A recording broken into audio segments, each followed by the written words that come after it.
Sir, आप रफ़ी साहब को पर्सनली मिले हैं? मैं एक बार मिला हूँ रफ़ी साहब को, एक बार मिला हूँ।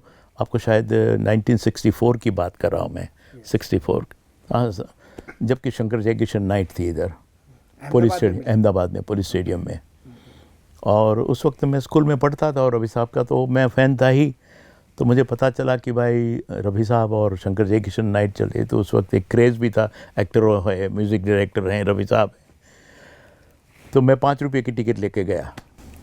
वो 5 रुपये की टिकट तो मैंने ले ली, लेकिन मुझे उस वक्त तो भीड़ होती है, शाम को तो कोई मिल नहीं सकते। तो मैंने सोचा कि सुबह मुझे पता चला कि वो लोग रिहर्सल कर रहे हैं और साउंड बैलेंसिंग कर रहे हैं। तो मैंने कहा मैं चला जाता हूँ।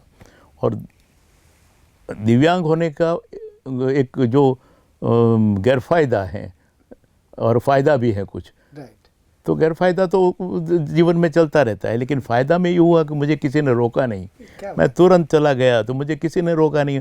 और रफ़ी साहब एक वैसे कॉर्नर पे बैक स्टेज तो बैठे थे। मैं रफ़ी साहब से के पास गया और उनके चरण स्पर्श किए। मैंने कहा कि रफ़ी साहब, मैं आपका फ़ैन हूँ, आप मेरे वैसे इनडायरेक्टली मेरे गुरु हैं, और मैं आपके गाने गाता हूँ नहीं, मैं आपके गाने गुनगुनाता हूँ और लोगों के पास गाने की कोशिश करता हूँ। रफ़ी साहब ने सिर्फ इतना ही कहा कि बेटा, आवाज़ खुदा की देन है, उसको लोगों को प्यार और मोहब्बत से बांटते जाओ, बस आशीर्वाद है मेरा। ये पहली और आखिरी बार मुझे मिलने का चाह, इसके बाद मैं नहीं मिला रफ़ी साहब को कभी। सर, आपने जब सुना होगा कि रफ़ी साहब अब इस दुनिया में नहीं रहे, उस मोमेंट को अगर आप याद कर पाए, क्या आपने फील किया था तब? जिसमें से नहीं रहे, लेकिन मैं कभी नहीं मानता हूँ कि रफ़ी साहब नहीं रहे हैं। जिसमें से डेफिनेटली इंसान चला जाता है, लेकिन आज भी वो मेरे इर्द गिर्द हैं। सब जो रफ़ी साहब के सभी गाने वालों के सामने इर्द गिर्द हैं, वो उनके आशीर्वाद कैसे भी करके उनके मिलते ही रहते हैं। और मैं तो कभी नहीं मानता कि रफ़ी साहब नहीं है। रफ़ी साहब है, यही है। मेरे शो में कभी वो ही आते हैं और मुझे आशीर्वाद देते हैं। जैसे राम कथा होती है तो हनुमान जी वहाँ पे वैसे आके आते हैं, वैसे ही आपके शो में 100% रफ़ी साहब आते हैं, कहीं पर आके आ जाते हैं। सर, रफ़ी जी को श्रद्धांजलि देनी हो तो कौन सा गाना आप गुनगुनाएंगे? रफ़ी साहब भी एक ऐसे सिंगर थे जिन्होंने हमेशा पॉजिटिव अपनी लाइफ को देखा है। कोई छोटा म्यूज़िक डायरेक्टर हो, बड़ा म्यूज़िक डायरेक्टर हो, कोई भी हो, किसी को वो नाराज़ नहीं करते थे।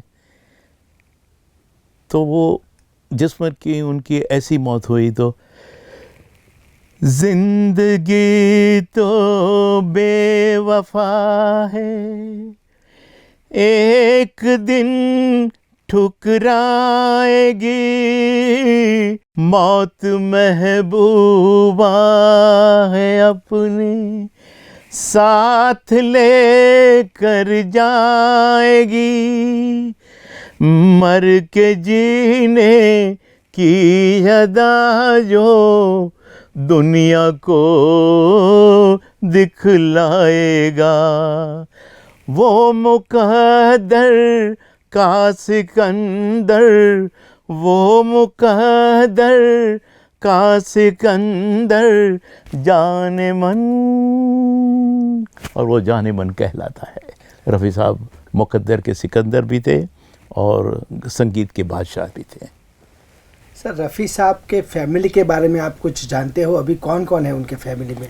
उनकी म्यूजिक लेगेसी को कोई आगे बढ़ा रहा है? शाहिद भाई हैं, शाहिद रफ़ी साहब, वो उनके नक्शे कदम पर चल रहे हैं। अच्छा। वो गाते हैं, प्रोग्राम करते हैं।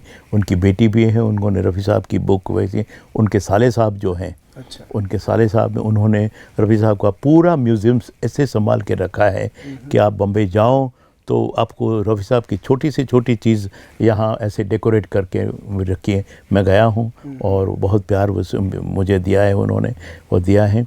और 1981 में जब मैं आपको बताऊँ कि जब मेरा शो लंदन में हुआ था, उस वक्त उनके बड़े बेटे खालिद रफ़ी साहब वो शो में आए थे, और वो भी मेरे सामने शो में बैठे थे और उन्होंने भी बहुत सराहा था, खालिद रफ़ी साहब। अभी शाहिद रफ़ी साहब गाते हैं, और आपको शायद बता दूं मैं कि 8 मार्च को शाहिद रफ़ी साहब इधर आ रहे हैं। वो आगे मैं आपको बताऊंगा कि वो आगे के शो में किस तरह के, वो आपको मैं बताऊंगा।